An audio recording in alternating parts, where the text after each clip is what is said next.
Mike, what's up, brother? Good to talk with you again. You too, my man. I appreciate you having me on. It's always Of always a course. pleasure. The book you just came out with a new book. I was like, just came out, but it was like October, wasn't it?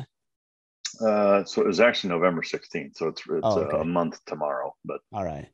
It's like everybody's got a book, everybody's got a message, everybody's got a podcast, everybody's got a this. And I'm like, how in the world do I keep up with everybody who's doing good stuff?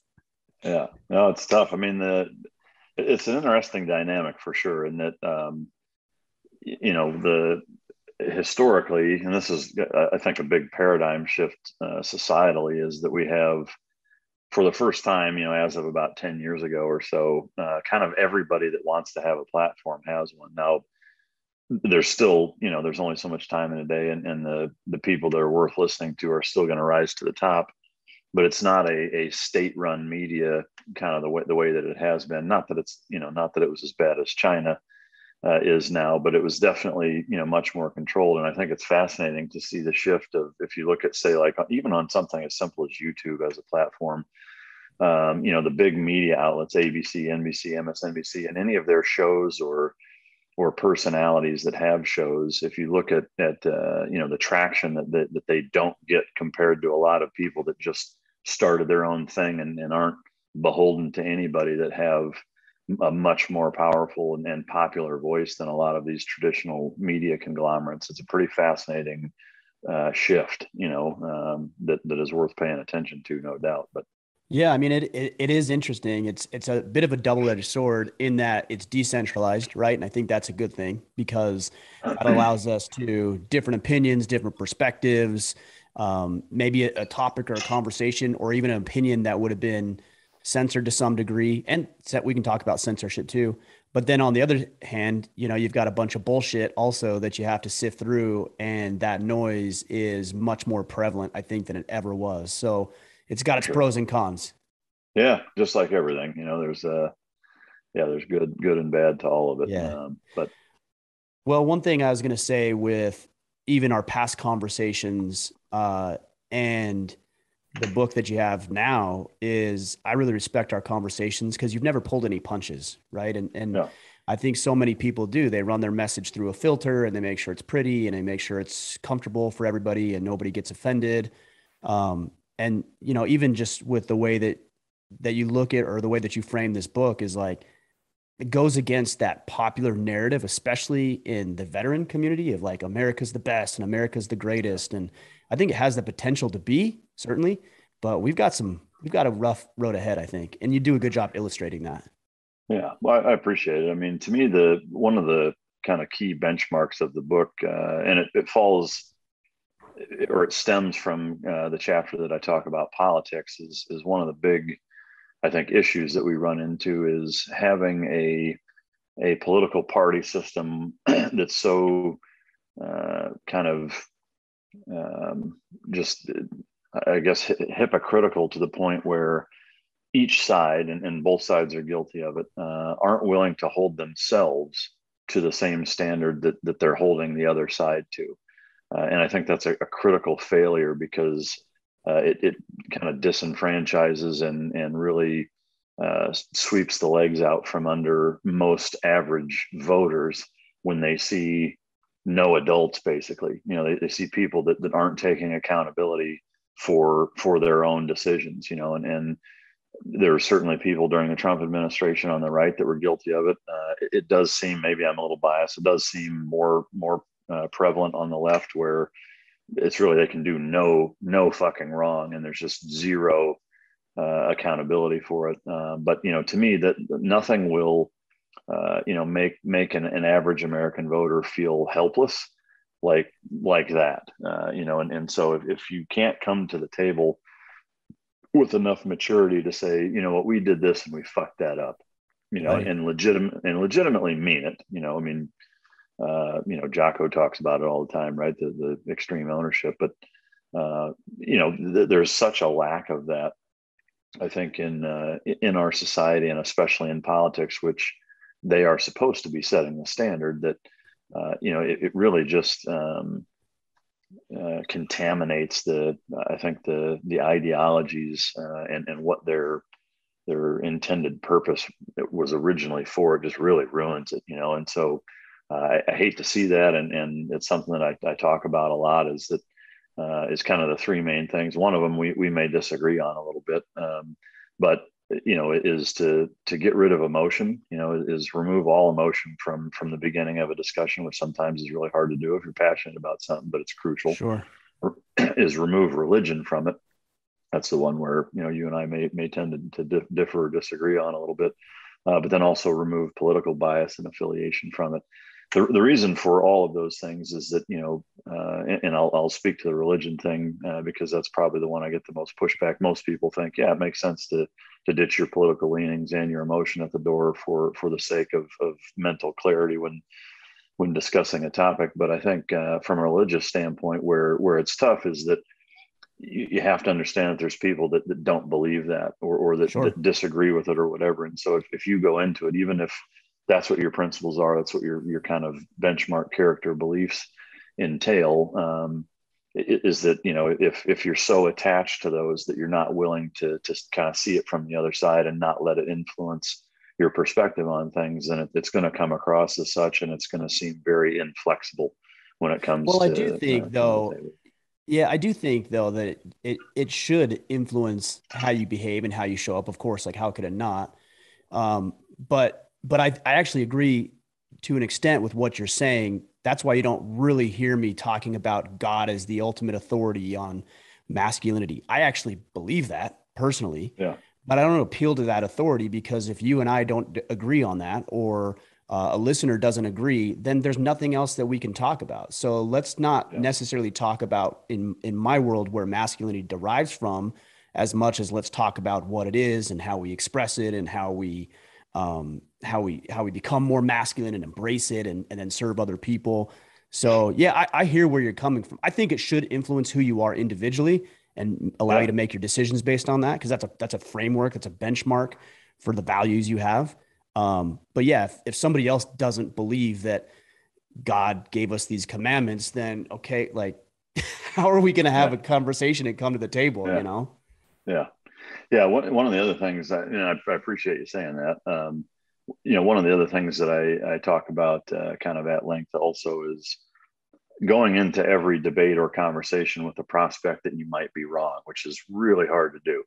No doubt. Especially when it comes to religion, but really with anything. I mean, there's certainly people from a political standpoint or from a cultural standpoint that believe so strongly in things that the prospect that maybe it's not a good idea or that maybe that they're not correct, just that they refuse to entertain that as even a possibility, however remote it might be, and I think, again, if we're really expecting the other side, and that's whatever it is, whether it's politics or culture or what have you, to either negotiate or compromise even a little bit, like you have to be willing to do the same thing, and Yeah. so that kind of sets the tone for every chapter, and then I talk about kind of the overarching theme, which is there's a lot of white noise, like we were talking about, to sift through.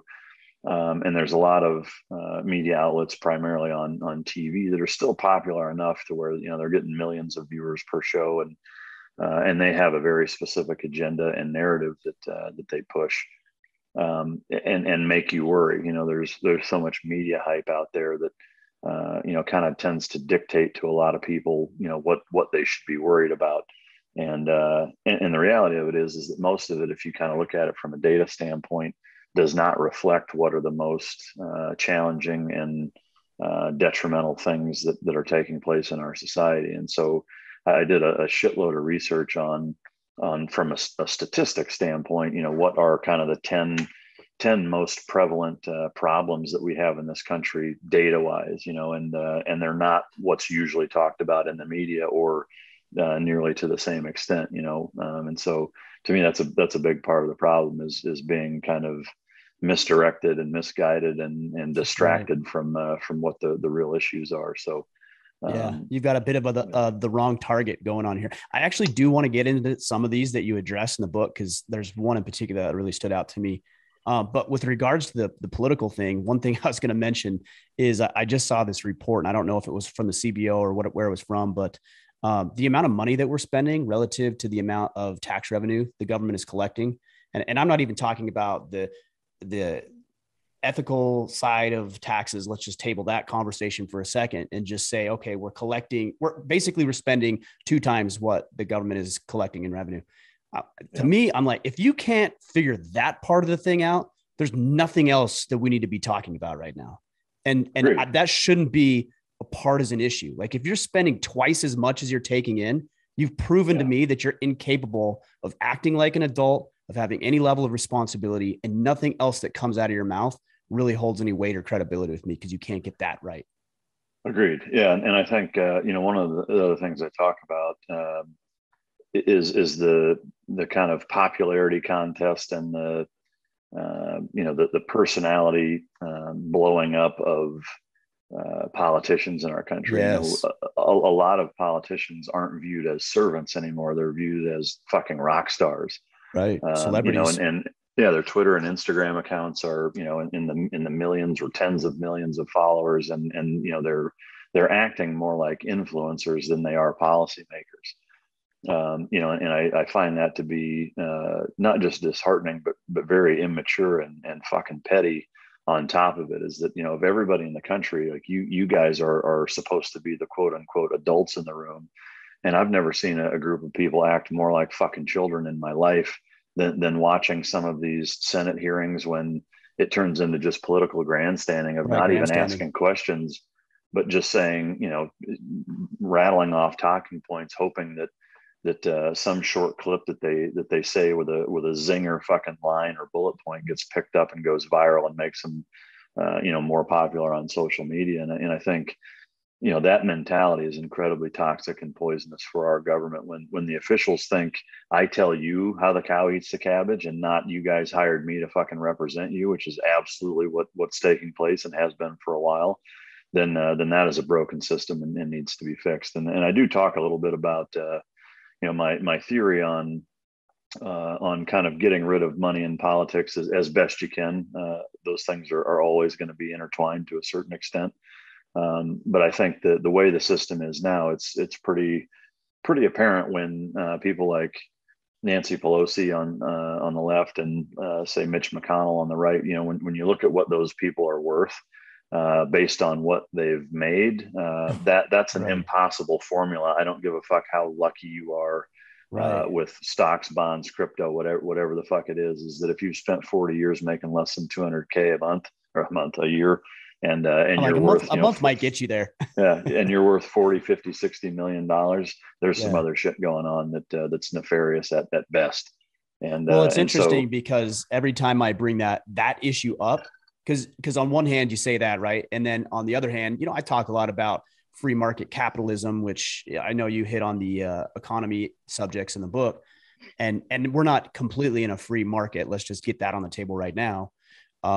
But still, I advocate for building wealth. Like everybody should attempt to build as much wealth as they possibly can for themselves and their family, even generationally, as long as it's legal, moral, and ethical. So people will say, well, on one hand, you're talking about building wealth. On the other, you're condemning these people. I'm not condemning them for having wealth. I'm condemning them for the way in which they acquired it. That's the issue to me. No, agreed, and I don't condemn it either. But on the same token, is that our law enforcement officers are held to a higher standard when it comes to carrying a gun than your average citizen is, with body cams and with how they interact with people. Sure. Our elected leadership, and then that's the key word, is our fucking they're elected, right? It is that they're put in the position by us, not the other way around. And when they're there, I think that there should be a higher level of scrutiny on how they make their money, specifically and especially when they are privy to things that nobody else is privy to. Right. And so that's the huge, red flag as far as that argument goes, is that, these people are sitting in on top secret and classified briefings that go into, that makes insider trading on Wall Street look like fucking monopoly. Well, a couple of years ago, there was a gal. I believe she was a Republican representative in maybe Georgia. I might be wrong on that. This was just a couple of years ago, and it talked about how she was ditching all her stocks right before they crashed and then buying them back up after they rebound. Yeah. It's like, you said it. That's insider trading. That is the definition of insider trading. And yet there's no accountability for these people. Yeah, and the problem is, with that is that trying to have some level of accountability. I mean, it's akin to asking a fox to audit himself in the hen house. Like that's never going to happen. Right. They're going to have some AG launch some internal investigation, and coincidentally they find themselves not guilty. Like that's a big fucking surprise, and it Yeah. happens time and time again, and it's bullshit. How do you build in And that so accountability though? Because you're right. Like, okay, so you're going to ask one party to hold the other accountable. They're worried about their talking points and getting their zingers in so they can be famous on Instagram. yeah, Like, so I think like that. how do you hold it accountable? Well, so here's my take, and it would be a radical shift. And it's based off of a personal experience of being in a small rural county in Texas, and being selected to be on a grand jury not once but twice, and it's a 6 month commitment. And Oh, just like with jury duty, is you don't get a choice, right? It's that right. your civic duty is you're selected, and you have to do it. Sure. And so I think where the root of all of this stems from is the money in politics that starts every one of these people. That the amount of money that you have to raise to get elected at this point is why everything is the way that it is. Yeah. Is that you're now so in bed and beholden to all these other people that have spent millions or tens of millions or in some cases hundreds of millions of dollars getting you to this position. Now you fucking owe them. And just like say the mafia and loan sharking is that there isn't a hey thanks but we're done here option for those people once they get in office. And so, campaign finance is a problem, and lobbying. I mean, in any other country, lobbying is called fucking bribery, right? Mm. But in the United States, it's coincidentally or conveniently called lobbying, and it's bullshit. So to me, when those two fundamental components of our political system exist, you're never going to change it. So you have to get rid of those. And so people say, well, how the fuck do you get rid of those? Well, to me, this going back to the grand jury thing is that to me that they're almost, and I say almost because I do know some people that have ran for office that are good people and have gotten elected, and I still think are, but they're in such a muddied system to where even if you're a good dude, there's not much you're going to get done because of Right. how entrenched everybody is in it. And You're in so the game. Sure. yeah, and but I also think that for most people, just by wanting to run to office should automatically fucking disqualify you, because I think there's a level of narcissism or sociopathic behavior that has to exist for you to want to go through that But don't you and put think your there's family. people? Well, I look, I agree. I agree. I can see that side of it. But don't you think there's people who genuinely feel like they can make a difference? I mean, I don't Yeah, doubt what you're saying, but I think there's the other side of it too. no, and that's why I say I do know some, and I would say that yes, there are some people that get railroaded as soon as they get in there and can't get shit done. But I think a Hmm. lot of people are there because they want to be that. They want to be in that position. So to me, the way you get rid of both of those things right out of the gate is that you don't allow people to run for office, and you can keep everything the same way in terms of the districting and regions, and the way all of our different representatives from a region standpoint is that this congressman is over this section and this population, whatever. You Sure. keep all that shit the same, but just like the grand jury system that I'm about to outline, that happened in rural Texas. This is how you elect people: is that you've got this basic checklist of you're essentially a net positive human being in your county, your state, your region, what have you. And that's you've paid your taxes, you're not a felon, you've lived there for a certain number of years. Just a basic, you're not a shitbag, and you're a productive member of that society, and you have been for a long enough time for you to have a vested interest in where you live, right? So it's So, basically a let me just poke holes at this just a little bit. And I know you're going to go yeah, through this, but one concern is I know plenty of people who I would consider, would check those boxes, let's say, but they're complete effing morons, and yeah. I wouldn't want them anywhere near running any sort of political office or part of my life at a government level. Yeah, so they're not. Here's where this process goes in is that Okay. let's say, and in this instance the county is small. There's like 3,200 people in the county. Hmm. So once they narrow this list to here are the basic good productive members of society. Let's say there's 1,000 of them. So now those 1,000 people have to submit 30 names, or it's 10 or it's 5. I mean, whatever it is, I'm not a statistician. I'll leave that to people that are better on numbers, but you basically say, here are the 10 people that I think should be the congressman for this area. Right. And so now you tally all of those up, and whatever the 5 or 3 or 10 or whatever that magic number is, of people that got nominated the most times by the people that live in there, that respect them enough to think, I think that guy should be running I think this guy should be the mayor, or the congressman or the senator or whatever, is that you're basically elected by people who pay taxes, that aren't freeloading, that aren't shitbags, that aren't felons, and that collective mean average of whoever the top 5 people are that got voted the most times, they now run for office, or they're put into that position for office, and then that's how it's decided. And it's on the smallest micro scale or on the largest macro scale. There's no political contributions, because there is no incentive there. Sure. Well, there's no incentive, and there's no ads. Like there's no voting Right. to it as far as that stuff goes. And so there's that. And then also, now once you're in office, you don't owe anybody anything, and you can almost, I mean, if you imagine it from the standpoint is that most of the people that are probably going to be voted for the most times are people that are probably going to be a little reluctant to do something like that, who are the best people for that job, who feel like, okay, this county that I live in, for whatever reason, more people in this county think I'm the guy that should be running the show around here more than everybody else. I guess I'm the fucking guy, and it's my civic duty to now be in that position. And So you then those redo it. individuals are obligated, is what you're saying? Yeah, you don't get a choice. Mm. I mean, it's one person out of however many, but every 2 years, or 4 years, or whatever it is, you go through that same process. So you don't get to run for it, and if you're doing that shitty of a job, and enough people think you're doing a shitty job, you get voted out. And now every one vote counts as one actual fucking vote. It's not, well, California is going to have this many electoral votes, so my shit doesn't matter. There's none of that thinking, because everything is on a level where one vote equals one vote, or Well, one vote equals one vote. so you're bringing up an interesting point with the electoral college, but I actually think the electoral college actually does the opposite of what you're saying. So what you said is that, my stuff doesn't matter because that party got their No, their votes, but that's what yeah, keeps small towns and I'm not. less densely populated areas in the Yeah, in the running.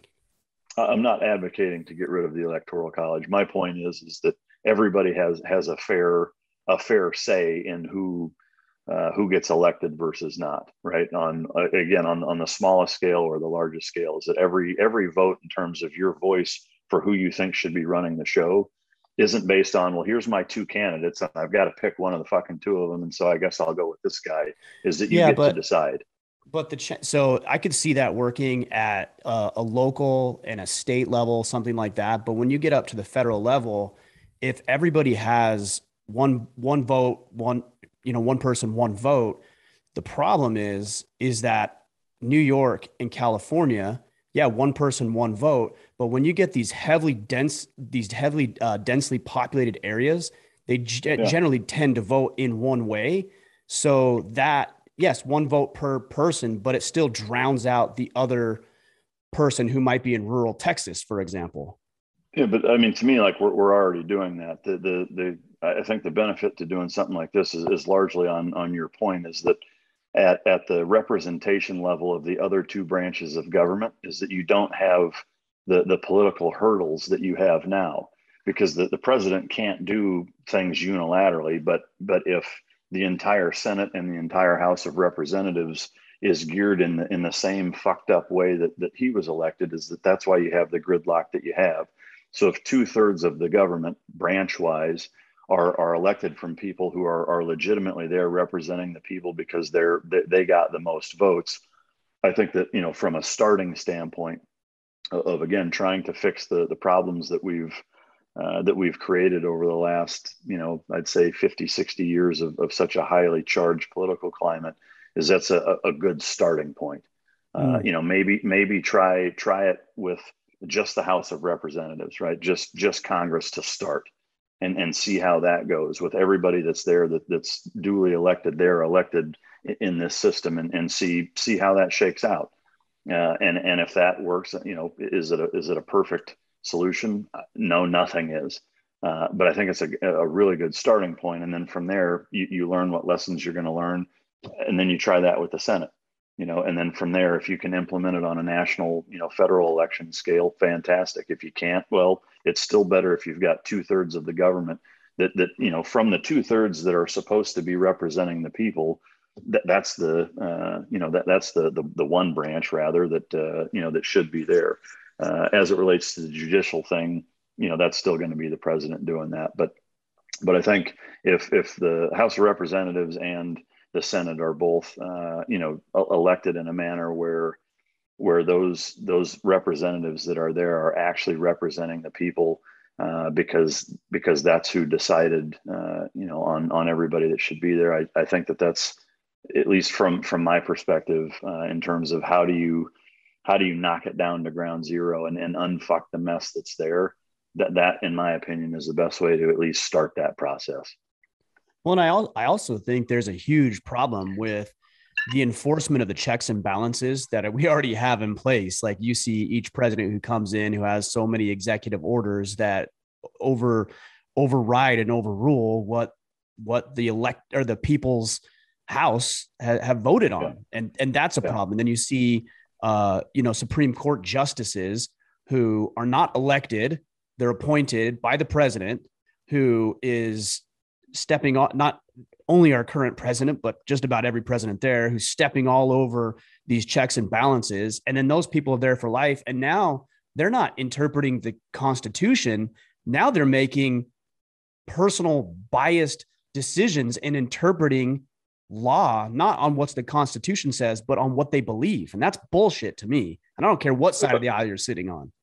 Agreed. I think, and so here's where the system that I'm talking about, I think, would have a trickle down effect on that second branch of government, to give it the 2/3.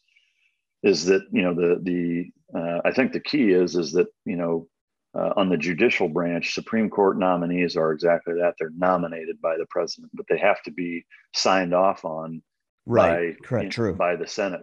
So if the Senate actually has their shit together, and are representatives of people from a system where there's no money or no bullshit into it, I think there would be far less party lines. And so if a president knows, like, hey, if I throw up some bullshit partisan fucking nominee and the Senate's going to say, fuck you, try again 37 times before I put somebody in there that's actually a constitutionalist that's going to do it. I think at least the way that the current system is set up, shy of completely overthrowing the government and starting from scratch, is that that's the most effective way, is that you start with that body, with the legislative branch of government, because everything has to go through them. So if you start with them as the bedrock group of the 456 or however fucking many there are, as being solid representatives that are elected in a manner where there's no money, no politics, no super PACs, no lobbying, and that group of people who Supreme Court nominees have to go through, and every other big decision, whether it's spending bills, et cetera.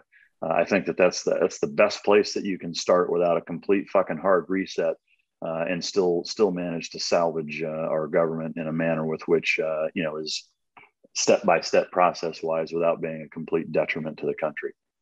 Well, I mean, and you're talking about this hard reset. Hopefully it doesn't come to that point, but frankly, I feel like we're getting to that point, whether that's we internally implode or we have some sort of external threat that causes something like that to happen. I hope it doesn't. My concern is just we won't get to this point until something horrible and catastrophic happens. Yeah, unfortunately, it takes a 9/11 type event to right, exactly, to unify the country. And I hate that that's the case, but sometimes democracy is messy that way, and unfortunately, people forget things too quick and go right back to the same dumb shit.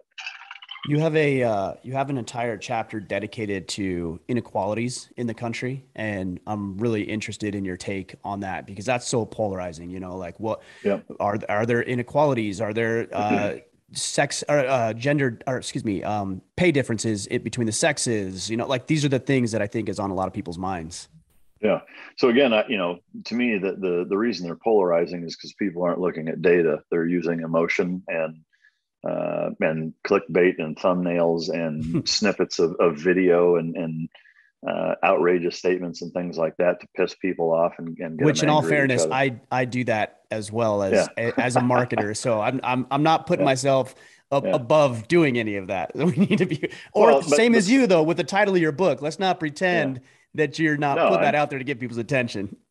well, I mean, I am, but that's one of those things where it's kind of to a detriment of the book is that, there's a lot of hurdles that, Yeah, people sure, no won't carry problem, it no or doubt. people, won't even have me on because of the title, so Yeah, good point. Good point. that's a double-edged sword where one side is quite a bit sharper than the other. But I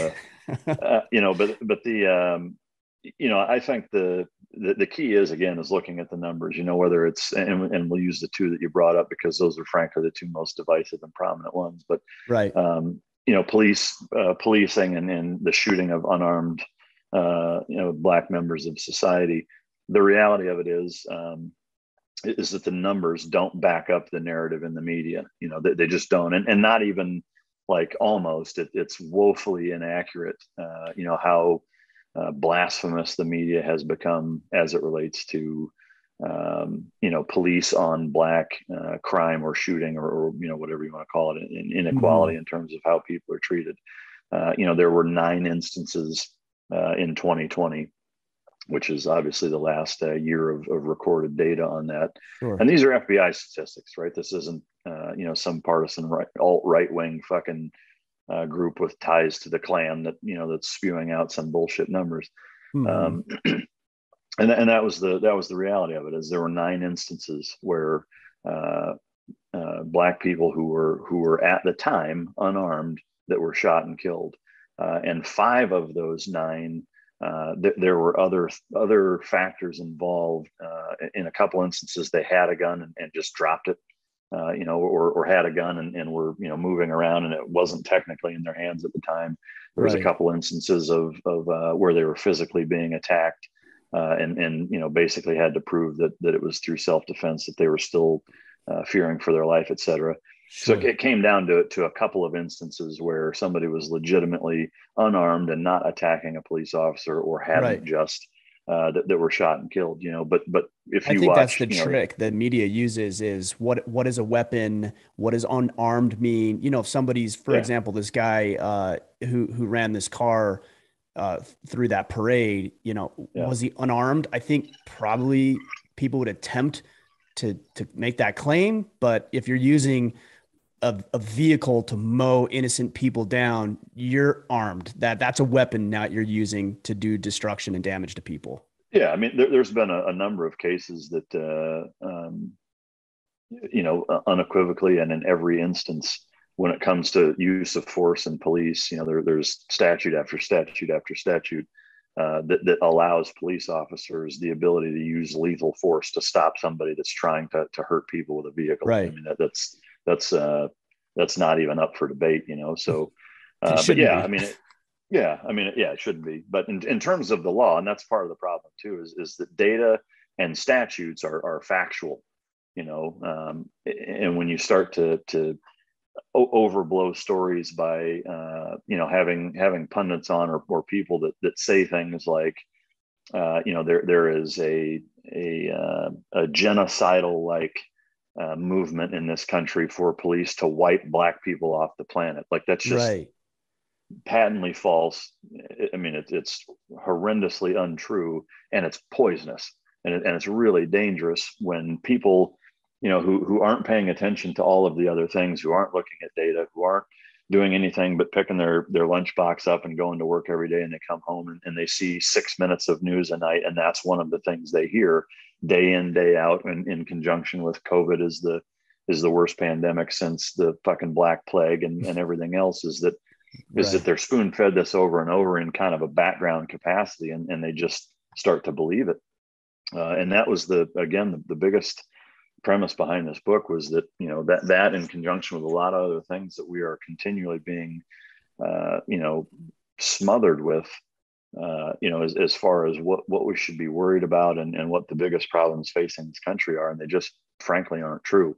The other thing that you mentioned was, the pay wage gap is that, that there's, relatively popular adage that says, women are historically paid less than men. And again, all of the numbers are in my book. There's too many of them for me to verbatim, fucking dump in your lap on the show. But the reality of it is that they're not, and one simple thing with that is that, business owners are pretty shrewd, generally speaking, whether it's big business, medium, their bottom line, that I'll put it this way.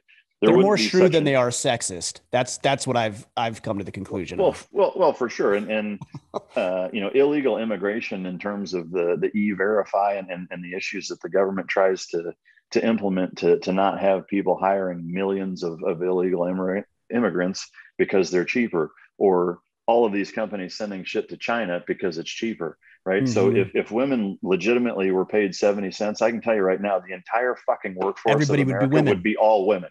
Of course. And they're not, obviously. So, I mean, to me, you don't even have to look at the data. I think you should, because it absolutely proves it. But just on common sense of looking at the other dynamics of our society, if that were the case, then again, yeah, there'd be nothing but women in every workforce. So, again, it's a disingenuous talking point that pisses people off and gets people mad.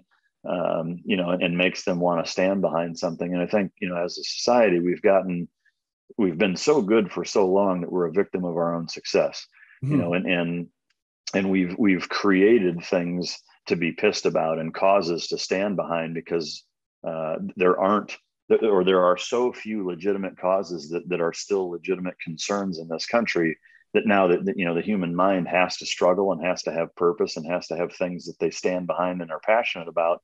And if you don't have those, then you're going to get them from TikTok and fucking Twitter, and you're going to be spoon-fed bullshit that you have this feigned outrage about, that's a manufactured pile of crap. But I can tell you a little anecdotal just from my own personal experience. Yesterday was a shitty day. I mean, it really was. I don't need to get into all the specifics, but it was just a shitty day. I'd love to hear about it. Yeah, well, I'm sure you would just love to hear how bad my life is. So I'm thinking about it. I'm sitting in bed before I go to bed. I'm like, man, I just got to chalk that one up and just get after it tomorrow. And I started thinking about it. I'm like, okay, here's what went wrong. And then I'm thinking about, okay, there's kids who their dad and mom just died in a car crash.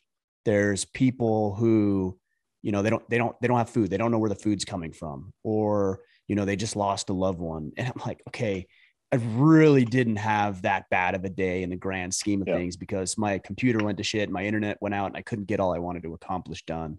But, I think one thing people are doing, though, in addition to what you're saying, like we're making things up to fret over because we have to have meaning in our lives, is that I think a lot of people, when they paint themselves into these false narratives, whether it's like you're saying with police or the gender pay gap and all these other issues that people seem to hit on, is I think a lot of times they're looking to explain away or excuse their underperformance, right? Because if it's somebody else or something else, or somebody's doing this to me, then it's not my responsibility. If they only change their behavior, then my life is going to be different. And we know generally that just isn't true.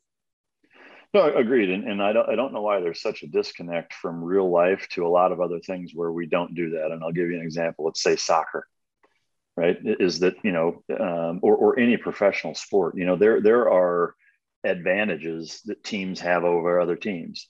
Okay, this team has more money to hire a better coach. This team, the weather is better where they train. This team, has more money to hire strength and conditioning coaches, have better gyms, have better fucking whatever. Well, is that considered an advantage? Well, fuck yes, it is. Right. But, of course. When the game is played, right. Let's say we spent, on the soccer team, we spent all of our money on the best fucking goalie in the world. Right. And so now we play the game and it's 5-0. The other team doesn't say fucking goalie wouldn't let us score. Goddamn this thing. What are we supposed to do about it? He wouldn't let us fucking like to Right. me, it's that ridiculous. Like It there's no is. shortage of opportunity, but there's such an avalanche of excuse as to why you didn't fucking perform or didn't try harder or didn't make the most of your opportunity. I mean, the fact that people from other countries who are born in a goddamn cardboard box can come here with nothing, speaking no English, and fucking 13 years later are worth several $1,000,000 and own 5 businesses, tells you everything you need to know about this land of opportunity that we are so incredibly blessed to live in, which is there's no shortage of it. You can do almost whatever you want. If you just fucking work hard, and people don't want to do that. They want to sit on their ass and blame other people for their problems. And again, I don't know why there's such a disparity from real life to every other aspect of our society. Because imagine in a post loss interview, some athlete says, "Yeah, fucking guy wouldn't let me score on him. It's bullshit." It's like, are you kidding me? Wait, Like, what? fucking try harder. Like you should have ran faster. You should have hit him hard. I mean, Right. whatever it is. Hey, Boxing, like, look, yeah, he that's wouldn't not let that me. far off though, man. I'm telling you, like I used to coach quite a few of my kids' teams, and they try to pull the score away.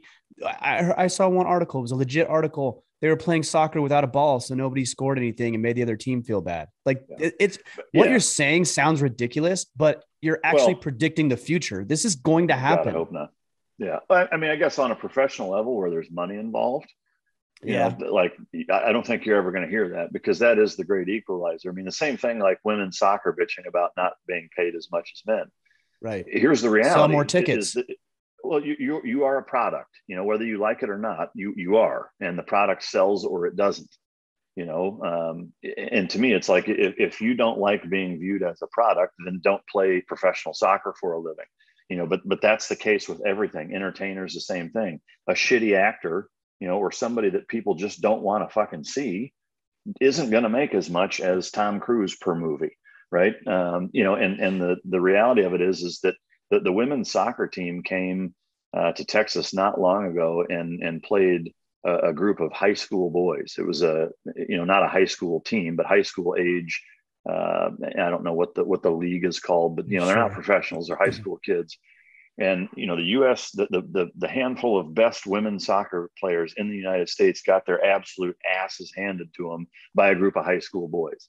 And so to me, I would say for all of the gender pay gap stuff, especially in sports, but I think it could be trickled down to a lot of professions as well. Is that stop having men's and women's anything then, and see how that goes, Right. right? Right.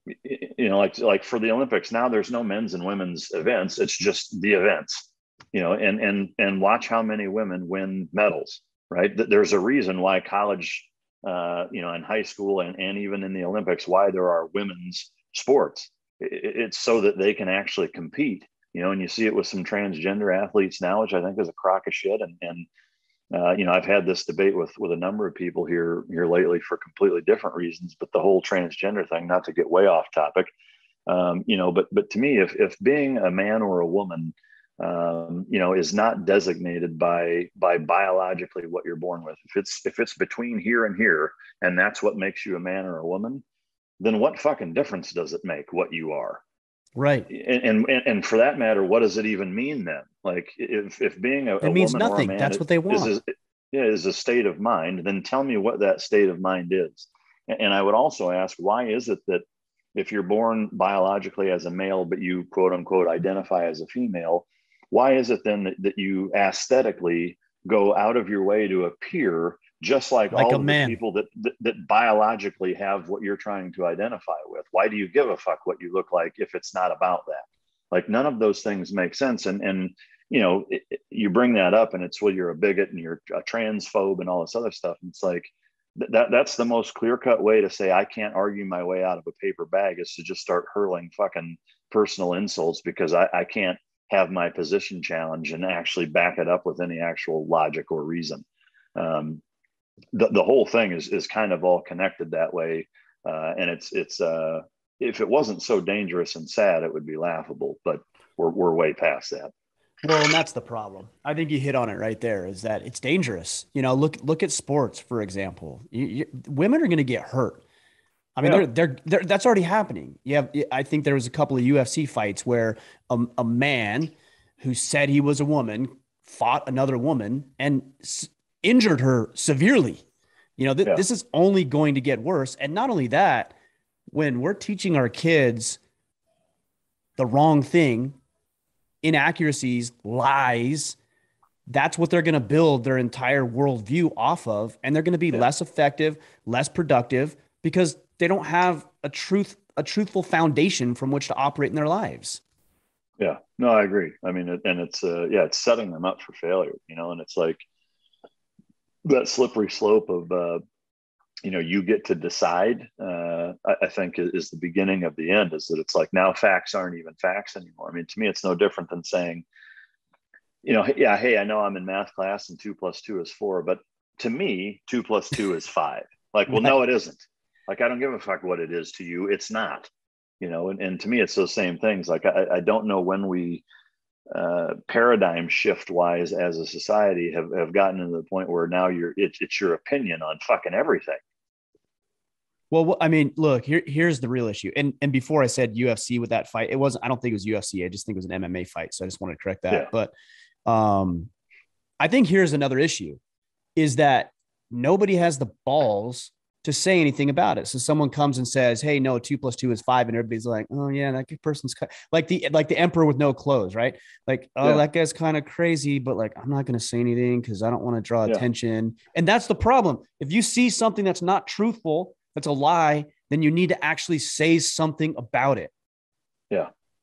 I agree. And I think, the trans thing seems to be kind of at least for me, and maybe I'm completely off base. Maybe it's just anecdotally, like my experiences with, kids growing up in today's day and age and getting in well into their teen years and seeing other kids in whatever. But, to me, that's the one kind of catalyst that seems like has kind of started it all, is that, call it a gateway drug into the political correctness of validating fucking crazy things, and to me, percentage wise, whether you want to call it transgenderism or gender dysphoria, which is what it used to be called, I don't know why that's a politically charged issue, or why that's mean to say that it is, but to me It's a it is that, confusion, sure. yeah, I mean, to me it's a mental disorder. I mean, that's what it Well, is, I think it's and there, classified still as that in I don't know what the medical the books are, but it is still classified as that as far as I understand. yeah, or it was, if you Google it now, it won't be. If you duck go, it might. And that's part of the big problem too, is that, that it's hard to even know what's real or not. I mean, it's like we're living in the fucking matrix in a lot of ways. But from a percentage standpoint, right, on the physical deformity side, there's 21 major physical deformities that Western science identifies as considerable. Same thing on the mental issue side, or mental disorder side. In each case, 3% of the population is born with one of either a major medical or physical deformity, or a mental disorder. Mhm. In any of those by themselves affect about 0.7% of the population. All right. People who are gay, the entire LGBTQ community is 3%. 3% of the population identifies as one of those categories. Transgenderism by itself affects 0.7% of the population. So even percentage wise, it falls completely in line with all of the rest of those things. And the big differentiator, though, is that, let's say somebody is a schizophrenic, right? And they've got 7 personalities in their mind. To me, that's no different than validating all 7 of these personalities and saying, no, you are 7 different people. Here's 7 different IDs. Here's 7 different lives, or lives that you live, and validating that. Now, sure, in an institution where a therapist is working with them, they may validate that to try to work through issues and see the depths with which their schizophrenia, how far it goes and how many personalities there are. But the general population should not be validating that. Well, and even and a therapist is not going to enable that. You know, Right. they might They're not going to acknowledge coddle it. it, right? They might acknowledge it and say, okay, well, you genuinely believe this, so I need to acknowledge your thought process, Yeah. but I'm certainly not going to enable. But here's Yeah. the interesting thing. Ironically, it's those people who are willing to tell the truth about life to other people in this context or any other context. Let's say you have an employee who's doing a shitty job. Well, you don't want to make that employee feel bad, but you have to make those corrections. Ironically, it's the person who actually speaks the truth who I think cares more about the person than the individual who's going to continue to lie to them and help them live in their own delusion. Yeah. Those people aren't going to get the help they need if we continue to lie to them. Oh no, agreed. I mean, it's like enabling a drug addict. I mean, it's the same principle. And I also think again, that seems to be the catalyst for other things. Is that where do you draw the line? Because if that's okay, then what isn't? And does anybody that would say, yeah, no, that's okay? Well, what about from a cultural or ethnic, racial standpoint?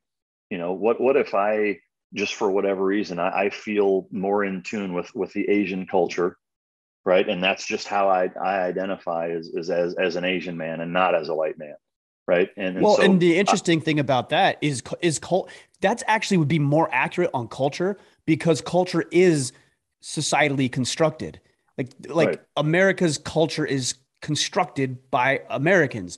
Indian culture by Indians' cultures and yeah, history and belief and backgrounds and religion. Biology is not. Culture, yeah, sure. Yeah, culture but is societally constructed. yeah, but here's the irony with that is that the biology, which is not debatable, is now fluid and it's up to you, and then you can pick.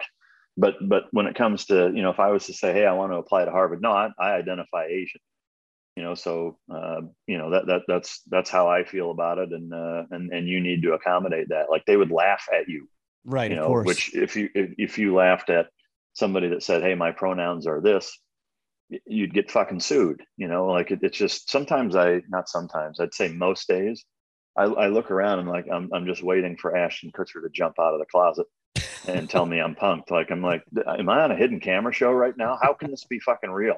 Yeah. And That's I'm because just nobody says anything about it. Well, very right. few people. If Yeah. if the 99% or whatever the percentage is you're using, the 97 or 99% of the people would say, "No, that's not right. That's Yeah. ludicrous and we're not basing legislation, behavior, dictating how other people show up based on that. We're not doing that." Then it wouldn't happen. But those people aren't willing to stand up. Yeah. 99.7% of the population, which ironically is also your chance of beating COVID if you get it. Right. But now we're Um, dragging that into it. Oh yeah, I don't even. I think that one's just been I don't think we dragged have enough through time the for that one. mud. I mean, I think we kind of do because at this point we all know it affects elderly people. If you want to Exactly. get vaccinated. If you don't. Everybody's had the decision to make their choice as an Yeah. adult, and let's start living our lives. I don't Move think on. that's an issue Yeah. anymore, but apparently it is. Yeah. Well, you also talked about, and one thing you hit on earlier was America being the rich, spoiled brat is the term that you used, and I think that's Yeah. exactly right. I think that's what you're hitting on right now is that we've had it so good for so long that we just expect to be handed everything and coddled, and nothing challenging or bad can come our way. And if it does, then it's because somebody did it to us. The term that you hear a lot is like hate speech. Like, look, if Yeah. somebody's actively calling for violence against you, yeah, that to me is an issue. But if I came to you and I said, "Hey, Mike, you know what? I think you're a moron. I don't like you." Okay, well, yeah, okay, so maybe that's dubbed as hate speech. I don't know. Like it's so loose and open for interpretation. But yeah, I should have the right to say that. Yeah. I think there's a big difference between being a dick and hate speech. Right, right. Unfortunately, those two things are kind of the same thing now. And it's, if you hurt somebody's feelings, you can go to jail for it. And it's just, to me, ultimately, there's, kind of a simple principle where, if you allow somebody to offend you and hurt your feelings, you are handing the control of your emotions over to them, plain and simple. No matter how big of a dick somebody is, and don't take that as like I don't ever get worked up over somebody running their mouth. Yeah, there are times when I do, but it's pretty rare. And for that reason, like I don't want to put myself in a position where I'm allowing somebody else to dictate the control of my emotions. I'm not going to do it. Right. And that's an all or nothing thing, because as soon as it's, well, but this word isn't okay. Okay, well then this word isn't okay. Well then that one isn't okay. I've had this debate with some of the LGBTQ community with the pronoun stuff. Is it to me like the way I view it, and this is where I draw the line for me, is that if you want to be called whatever name you want to be called, I'm happy to call you that, but I'm not going to call you a boy if you're not. I'm not going to call you a girl, if you're not. I'll respect the fact that if you want your name to be Christina and you were born as a male and your parents named you John, if you want to be called Christina, no problem. But you're a guy, John, and it's he. It's not Z, it's not they, it's not like again, those are rules of the English language that exist so that people can communicate properly. That's right. And I don't know how that's up for debate, but because, where I get into the debate is that, it's like, well, it offends me if you don't call me, I'm non-binary, right? I don't identify as either one. And so I want you to call me they, right? And it's like, okay, well, that same person may say, or use the term cisgendered, right? You've heard of that? Sure. Yeah. Okay. So, all right. Well, what if I tell you it offends me that you call me cisgendered? I don't want to be labeled as cisgendered. I just want to be called a male. Are you going to stop doing that? Probably not. No, like of course not. you don't get to dictate every aspect of it. And again, to make it real simple is that, here are the rules of the English language and you just stick to them. Right. And it's not open to debate, like you don't get to pick your fucking pronouns any more than you get to pick your sex at birth. If you're confused, I'm sorry. I don't think you should be mistreated because of it, but I don't think you should be coddled and and enabled, for that aspect as well. But the common rebuttal to what you're saying about human language is that human language evolves, right? And it has, and it will continue to evolve over time. And so the rebuttal is, well, we can change. The human language changes, and so we can. The problem is that we don't all agree that it's going to change this way, and that leaves us confused and ineffective. I think about you and with the teams. I mean, imagine if you're all speaking a different language and you don't understand each other. Like, how effective can you possibly be? Or at work, here's another consideration. At work, you've got a team of 10. You got 7 people who are acknowledge their biological sex, and then you've got 3 hypothetically that don't. Well, the 7 now have to walk on eggshells and tiptoe around, and they can't have a real conversation with you. They can't point out real issues. They can't say, hey, you're screwing this up, because they're worried that you might consider it some sort of, racially charged or sexist or misogynistic claim, when no, all I really mean is that you're not doing a good job and I need you to fix this. And then the team becomes less effective. Yeah. And I think that's a straw man argument also, because there's a huge difference between the subtle nuance of shifting of language culturally versus saying this now doesn't mean this, it means that instead. Right. Those two aren't the same fact. Like, that's such a chicken shit rebuttal to, well, the English language changes. It's like, right, but not from I factually identify something as this. Blue doesn't mean fucking green now, and it won't. And so I mean, to me, it's just such a weak argument. Like, if that's the basis for what what an argument is to validate that, I think that tells you a lot about the lack of real ammo and justification they have for trying to validate that. Well, that's another problem too, is there's nuance in the way that we speak in language. And so we have social media where it's just these small clippets and snippets of talking points, and people take it so literally, and they don't realize that even we believe there's exceptions to things we might be saying or conversations that we may be having, and they're not even looking at it, and that's what's frustrating to me. But I think part of that comes from these echo chambers and tribalism. Yeah. And you do talk about that. It's like, nope, this is my talking point. Got to stick to my talking point. Somebody else presents an interesting perspective you hadn't considered before. It's like, no, I got to ignore that. I got to protect this ideology that I have. And that happens on both sides of the aisle. And I'm not immune to it either. I know I'm guilty of that as well. Well, I think, again, kind of like the first couple of principles, it kind of dovetails onto the, go in with the prospect of that you might be wrong. To me, in that same vein, it's that I welcome people to challenge any position I have in this book, any interview I've ever done. I mean, you've pushed back on a number of topics, which I appreciate, and I think everybody should welcome being challenged on anything they say, because it does one of two things. It either reinforces your position and you have a reasonable way to defend it, or it actually changes your mind and you grow from it. I've changed my mind on a lot of things, and that's one of the things I mentioned in the book also, is that I'm not just saying, hey, you should be willing to change your mind. I haven't, because I've been right every time. No, right. Like I've changed my mind on a lot of things. And the example I use in the book is the kneeling of the anthem thing. Do I like that? No, I don't. Does it infuriate me? Yes, absolutely it does. Do I think that it should be illegal? No. And the reason is the NFL, just like a lot of other things, is ultimately at the end of the day, it's a fucking business. And each franchise owner is the owner of that franchise and that business, and they can run their team how they see fit. And you can not like it, and you can just not watch it and not support them. And at the end of the day, if the NFL loses 97% of their viewership over something like that, I rest the fuck assured they'll stop doing it. And so if something bothers you that much, you've got to be willing to vote with your wallet and not support it.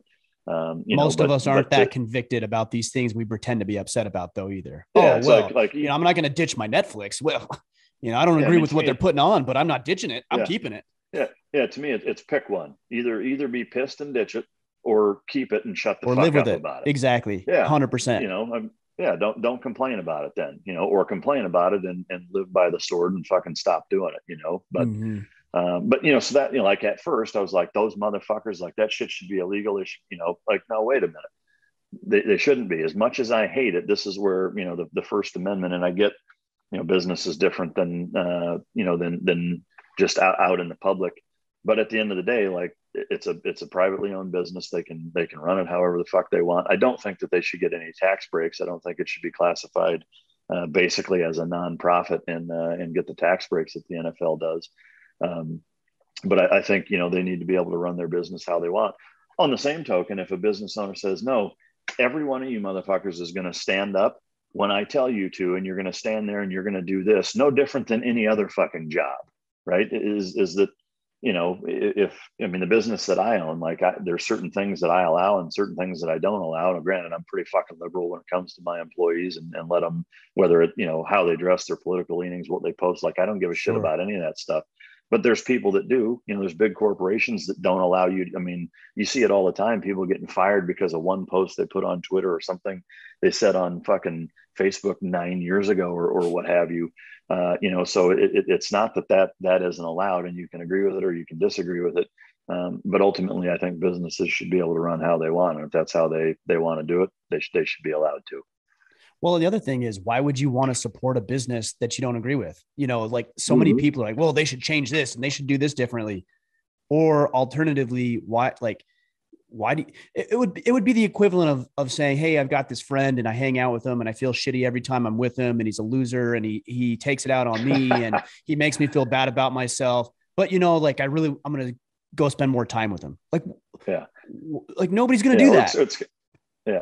Or to me, like, if you make them do something, like at that point, is it, how is that any more respectful? It's not. Like, right. To me, it's like asking for a compliment. It's like, a woman how walking genuine out in a sexy red dress. Yeah. It's like your wife walks out in a sexy red dress and you're just on your phone, and you look up and you're like, oh, hey. And she's like, aren't you going to say something? You're like, oh yeah, fuck, babe, you look hot. Like, God, you look sexy as fuck tonight. Like, does that mean anything at that point? No, it doesn't. No, it doesn't. So, yeah, to me, it's kind of the same thing. Like, if they don't, my version of respect is what it is, and if the group of people that are doing that don't feel it's that way, then fine, and you can say, well, we didn't mean that as a form of disrespect to a veteran. Well, you could say the same thing about a racial slur. Like, well, I didn't mean any disrespect by that. Well, motherfucker, that's how they took it. Right. You whether don't you get to meant it as decide if it was or not. yeah, like you may not have meant it that way, but I can tell you, use a racial slur around certain groups of people and see how see if they feel disrespected by it. Rest the fuck assured they will. And that's their right to feel disrespected by it. So Sure. this is that same token, but again, I don't think you get to dictate how people act. If you're offended by what they're doing, you can fucking choose to ignore it or not. Right. Agreed. Well, I like the conversation we've had because, we've talked about a lot of these issues and there have been some, minor, hey, let's talk about this. But that is the point of the work and the book that you did is it's subtitled Respectful, Open-Minded Conversations. I think, is that right?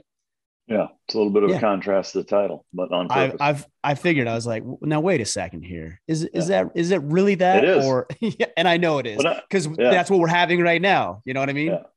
Yeah. Yeah. I mean, I think that's why America is so fucked is because there's such a lack of decorum when it comes to actually talking about things. People just get mad and they start throwing personal insults and they react emotionally instead of reasonably. And anytime you ditch reason for emotion, you can almost rest assured it's going to be the wrong decision. For sure. Well, tell the guys where to go, how to connect with what you're doing. Obviously, they can pick up a copy of the book wherever they get books. But where should they connect with you? So if you just go to MikeRitlandCo.com or just Google my name and that'll be the first thing that comes up. That's really the kind of the hub of everything, whether it's dogs, dog training, the podcast, the books, speaking engagements, Warrior Dog Foundation, anything and everything that I have going on is all kind of centrally located there to just try to make it easy.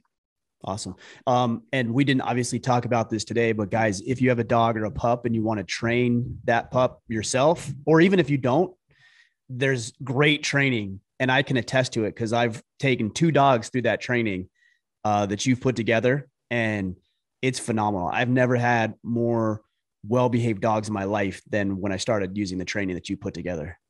I appreciate that. It's very, very flattering coming from you, and also the food. The one thing that I did launch here since the last time we talked is the Fueled by Team Dog food and treats and supplements, which have been going really, really well. And I can't recommend that stuff enough. I only sell it because I basically worked with a manufacturer to formulate a blend that I wanted for all the retired dogs and my own personal dogs that I just couldn't find the consistency and quality that I wanted, which is a recurring theme with all of the products that I do. They're all made because of that. It's because this is exactly how I want it. And so since I'm making it for me, then I'll sell it as a product also. So it's really good stuff, and I can't recommend it enough. It should be coming on Chewy here soon too. But that's cool. Is there like a CBD oil version or not treat anymore. Or something? Oh, there was. Okay. We used to do CBD oil. The connection that there still is with advertising and Google ads and stuff like that, because it's a hemp product, it was just too big of a fucking hassle to continue to battle with them. So we don't sell it, which is unfortunate because it was a good product too, and had a lot of really good positive feedback of people that said it changed their dogs' lives and what have you. But it just cost benefit analysis wise it just wasn't worth keeping on. But I was wondering about that because, well, we had Sarge. He passed away several months ago, but he was such a high strung dog. And he was always, he seemed very anxious all the time, not just like excited, but anxious. Like there was some anxiety or something issues going on. And I was wondering if that would help with some of that. I mean, he's active. We kept him outside. We ran him all the time. So it wasn't any of that. I don't know. Yeah, I would say in most cases it is. In most cases it's effective. CBD oil for dogs, similarly with people, I think most people see a benefit to it, but not everybody.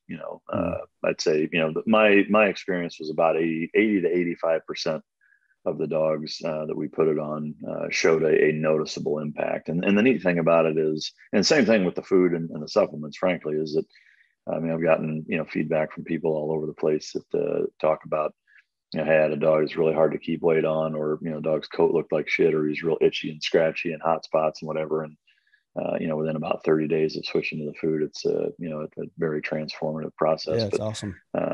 So yeah, with most dogs, the food, the treats, the CBD oil is all pretty effective. But yeah. Well, we'll sync it all up. Well, Mike, I appreciate you, brother. Appreciate our friendship and always our conversations. They're always good. And I walk away with some new information or new ways of looking at things. So excited to get this out to the guys. Appreciate you, brother. I appreciate you. Thank you.